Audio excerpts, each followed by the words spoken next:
Serre France vous présente Parole d'expert. Bienvenue dans Parole d'expert. Aujourd'hui, je vous parle de la place du conjoint dans l'entreprise du dirigeant.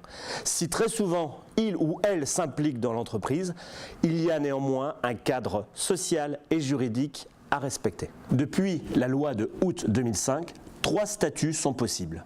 Le conjoint collaborateur, le conjoint salarié et le conjoint associé.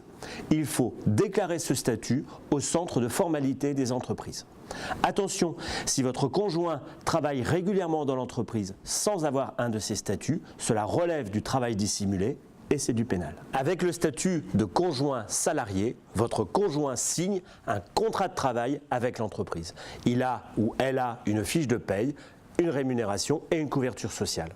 Avec le statut de conjoint associé, votre conjoint est associé à l'entreprise, il participe aux décisions et aux orientations de l'entreprise.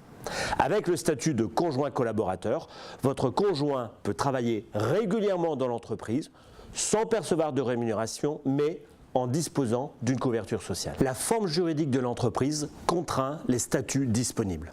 Dans une entreprise individuelle, il n'existe pas de statut de conjoint associé. Dans une SARL, il faut être gérant majoritaire pour accéder au statut de conjoint collaborateur. Et ce même statut n'existe pas dans les SAS. Pour trouver le bon statut du conjoint, il y a de nombreux paramètres à intégrer. Parmi les questions qu'il faut se poser, citons le statut marital, la quantité de travail fournie par le conjoint, mais aussi et surtout la nature même de l'activité du conjoint dans l'entreprise. En répondant à toutes ces questions, le statut du conjoint se clarifiera rapidement. Avec votre conjoint dans l'entreprise, n'oubliez pas de bien séparer la vie professionnelle et la vie privée. Tout de suite, on vous en dit plus sur les réseaux sociaux et à très bientôt pour un nouveau Parole d'expert. Serre France vous a présenté Parole d'expert.